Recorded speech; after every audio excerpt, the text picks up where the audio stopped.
Tematowi samotności, poczucia samotności bardzo często towarzyszy wstyd i samokrytyka. I powiem ci, że to są te czynniki, które wręcz potęgują poczucie samotności, ponieważ w tym momencie bardzo często się wycofujemy i izolujemy jeszcze bardziej. I tak się napędza takie bardzo niepomocne koło, które nam nie służy, które też, i to jest najważniejsze w tym wszystkim, jest oparte na bardzo szkodliwych mitach, przekonaniach, które nie są prawdziwe i które nam tylko i wyłącznie podstawiają nogę w tworzeniu fajnych, miłych, przyjaznych, autentycznych więzi. A zatem dzisiejszym filmem kończymy z tym, rozprawiamy się z tymi mitami i redukujemy ten wstyd i samokrytykę po to, żeby faktycznie zrozumieć siebie i to, że twoja tęsknota za więzią z drugim człowiekiem jest jednym z najzdrowszych, najbardziej wartościowych, ludzkich uczuć, jakie mogą ci towarzyszyć. Zabieramy się za mit numer 1. A nie, najpierw bardzo serdecznie chciałam podziękować wszystkim, którzy klikają, komentują. Wielkie dzięki za wasze opinie, za to, że dzielicie się swoim własnym doświadczeniem i spojrzeniem. To jest super pomocne i cenne dla wszystkich czytających komentarze.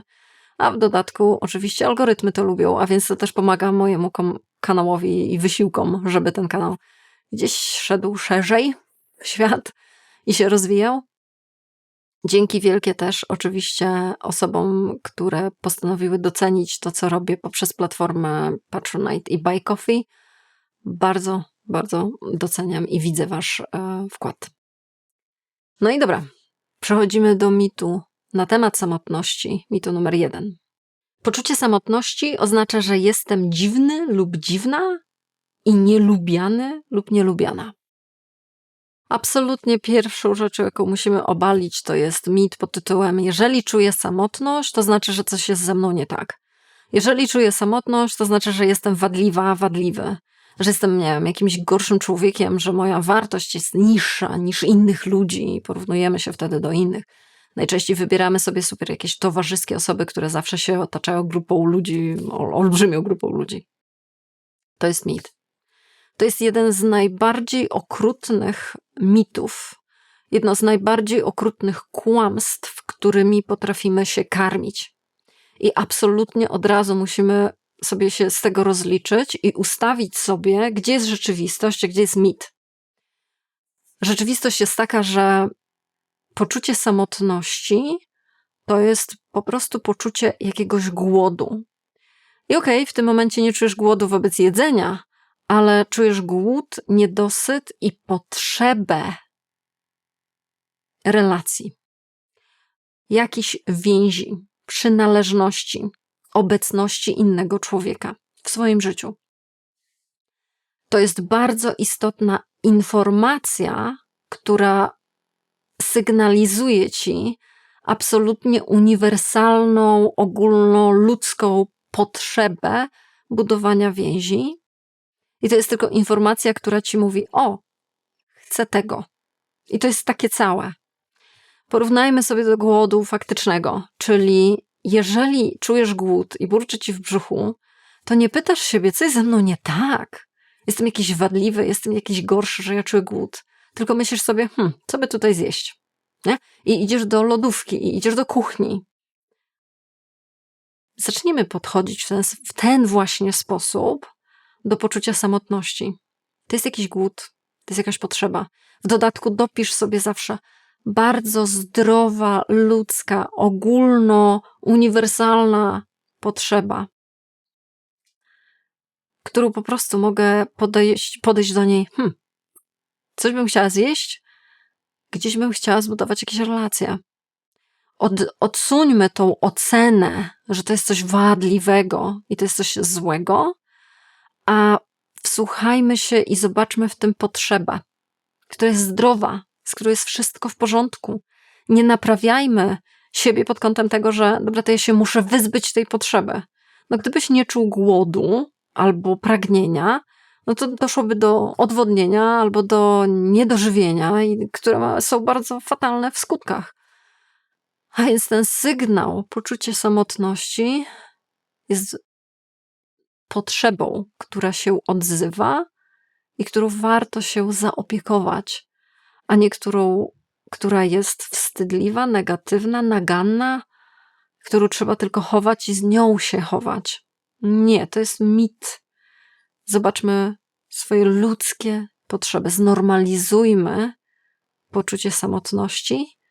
Zobaczę, że wtedy o wiele łatwiej jest coś z tym zrobić, pomyśleć konstruktywnie i zacząć działać. Wychodzimy ze wstydu i oceny. Wchodzimy na znormalizowanie, zneutralizowanie tego osądu, znormalizowanie tej potrzeby, a zabieramy się przez to szybciej i łatwiej za zaspokojenie, a przynajmniej pomyślenie, co ja mogę teraz z tą potrzebą zrobić, skoro ona się odzywa. To robi zdemaskowanie tego mitu. Ale to dopiero pierwszy mit. Przechodzimy do drugiego. Mit numer 2. Żeby nie być samotnym lub samotną, muszę być otoczona lub otoczony ludźmi. Często jest tak, że wtedy, kiedy już odczytamy poczucie samotności jako potrzebę, to chcemy się nią zaopiekować i robimy to wypychając z siebie tak jakby na siłę, albo dosłownie na siłę, jakąś grupę ludzi albo w jakieś konteksty, w jakieś sytuacje, w których absolutnie się nie odnajdujemy. Które gdzieś są wbrew naszej naturze, które gdzieś w taki sposób są przytłaczające i nadszarpują naszej kondycji społecznej, że tak powiem, wystawiania się na innych ludzi, że zniechęca nas to. Że gdzieś, innymi słowy, krótko mówiąc, wypychasz siebie na wielką, wielką imprezę i co? I czujesz większą samotność, ponieważ widzisz, jesteś otoczona lub otoczony ludźmi, a czujesz brak. I ten brak to jest wielki brak głębokich, autentycznych więzi. Dlatego ilość nie jest rozwiązaniem, ale rozwiązaniem za to jest jakość. I to jest pierwszy krok, który faktycznie warto postawić, czyli może nie wypychaj siebie na wielką imprezę, ale znajdź tą w pamięci gdzieś wokół siebie jedną osobę, z którą możesz spotkać się w jakimś jednym konkretnym miejscu i sobie po prostu z nią pobyć. Można czuć samotność w pokoju pełnym ludzi. Dlatego postawmy na jakość, a nie na ilość. Z biegiem czasu, z biegiem rozpoznawania i dbania o swoje potrzeby, ta ilość może przyjść, ale zacznijmy od jakości. Od jakości rozmowy, od jakości wymiany, od jakości wyrażania siebie. To może być jedno spotkanie z jedną osobą. Nie przytłaczaj siebie, bo myślenie pod tytułem, żeby nie czuć tej samotności, ja muszę się teraz otoczyć tłumem, to jest znowu mit. Niepomocny. Rezygnujemy z niego, odpuszczamy go, a stawiamy na jakość. I to jest drugi. Przechodzimy do trzeciego. I mit numer 3. Muszę czekać, aż ktoś mnie wybierze i zaprosi do swojego życia. Ten mit to jest echo dziecięcej bezradności, kiedy jako dzieci zależymy od innych i zależymy od tego, czy ktoś nas polubi, czy ktoś nas zaprosi, czy ktoś nas gdzieś wciągnie i my będziemy przy nim, czy nie. Bo jeżeli nie, to jestem sam. Jestem samotny i czuję się samotnie. Dzisiejszy punkt widzenia jest inny, dlatego że mówimy tutaj o dorosłych osobach, mówię do dorosłych osób i dlatego możemy wychodzić z tego modelu, z tego myślenia mitologicznego, który zakłada, że gdzieś ja muszę być wybrana, gdzieś ja muszę być dostrzeżona, czyli ta inicjatywa jest składana po drugiej stronie, a z mojej strony to pozostaje jedynie czekać. To jest mit, który bardzo odbiera sprawczość i poczucie tego, że ode mnie tutaj dużo zależy. A potrzebujemy tego poczucia, bo budowanie relacji, więzi to nie jest casting, w którym bierzesz udział, a ktoś ciebie wybiera na daną rolę. To jest po prostu dwustronny wysiłek, to jest proces, który ma prawo trwać i oznaczać, że ja tutaj też coś do tego stołu wnoszę, ja coś robię. Jeżeli milczę, to też to coś robię. A więc Równie dobrze mogę nie milczeć, mogę podjąć i tutaj proponuję Ci mikroinicjatywy. Mikro dlatego, żeby siebie nie przytłoczyć, ale jednocześnie nie być w tym biernym punkcie. Czyli to mogą być absolutnie drobne sprawy od tego, że napiszę wiadomość do jakiejś znajomej, znajomego, z którym się dawno nie widziałam. Właściwie bez celu, nie na zasadzie pomóż mi w tej sprawie, albo kiedy się spotkamy, tylko po prostu co tam u ciebie, albo fajny mamy dzisiaj dzień, albo najzwyczajniej pomyślałam dzisiaj o tobie. Mikroinicjatywa.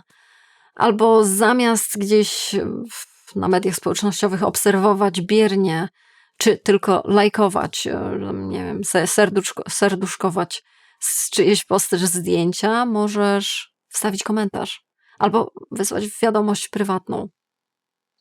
Albo mikroinicjatywa na zasadzie, dobra, to kogoś z pracy zaproszę na lunch, żebyśmy razem poszły czy poszli i to tyle, tak? Czyli nie projektujemy, że bo z tej znajomości zrodzi się, ja to ulepię w gigantyczną więź, głęboką przyjaźń. W ogóle rezygnujemy z takich dalekosiężnych perspektyw, za to skupiamy się do tu i teraz. Tu i teraz chcę wyciągnąć dłoń w kierunku drugiego człowieka. I nawet jeśli 9 na 10 razy spotkasz się z odmową, to i tak warto. Dlatego, że wielką wygraną twoją nie jest to, ile tam właśnie na 10 co mi powie tak. O tym nie wiesz, o tym nie decydujesz, to nie jest twoja decyzja, to są poszczególne decyzje, a ludzie są też zajęci, ludzie często nie mają czasu itp. itd. To są ich pobudki. Natomiast patrz na siebie. Co ty robisz? Nie dość, że masz jedno wyjście, 1 na 10, ale nadal masz jedno wyjście, masz jakąś wymianę, to dodatkowo masz 10 eksperymentów, masz 10 działań, w których wychodzisz poza swoją strefę bierności. Czyli w której to 10 razy praktykowałaś, czy praktykowałeś, ćwiczyłeś, byłeś na treningu brania spraw w swoje własne ręce. Wychodzenia z tej dziecięcej bierności, która mówi, to muszę siedzieć i czekać, aż ktoś mnie wybierze, aż ktoś przejawi zainteresowanie mną. Nie. Wchodzimy w dorosłą rolę proaktywną, dbania o swoją absolutnie ludzką, naturalną, zdrową potrzebę budowania więzi. I to jest tak naprawdę twoja największa w tym wygrana. Przy okazji może faktycznie wyjdziesz na jakiś lunch. Przy okazji może gdzieś zrodzi się fajna, miła wymiana 2, 3, 5 wiadomości. To jest super. Temat oczywiście jest duży, głęboki i szeroki, dlatego być może potrzebujesz konsultacji 1 na 1. Zapraszam. Albo stałego wsparcia w dawaniu sobie spokoju potrzebujesz, to zapraszam do newslettera w takich wypadkach, bo tam raz na tydzień w formie pisanej opowiadam o tym, jak to zrobić. Natomiast dzisiaj chciałabym Ci zadać pracę domową. Pracę domową właśnie, która sięga tego 3. mitu o mikroinicjatywach. Czyli daj mi znać, który z pomysłów wpadł Ci do głowy, co takiego w skali mikro możesz zrobić, żeby gdzieś sięgnąć ręką po kogoś, po jakąś więź, jakąś relację, jakąś wymianę interpersonalną. Pamiętajmy, skala mała to nie musi być dzisiaj zbudowałam głęboką przyjaźń na całe życie. To się nie stanie. Ale dzisiaj wysłałam zaproszenie na kawę. To może się stać, to jest realne. Podziel się w komentarzu, to tak przypieczętuję albo zmotywuję Ciebie do tego, żeby to zrobić. A przy okazji oczywiście jest wsparciem tego kanału, tego co robię. Tak jak każdy komentarz, kliknięcie, obserwacja, subskrypcja raczej chciałam powiedzieć, czy cokolwiek innego. Także poprzez platformę Patronite i Buy Coffee, za co absolutnie wszystkim dziękuję. Widzimy się następnym razem. Do zobaczenia.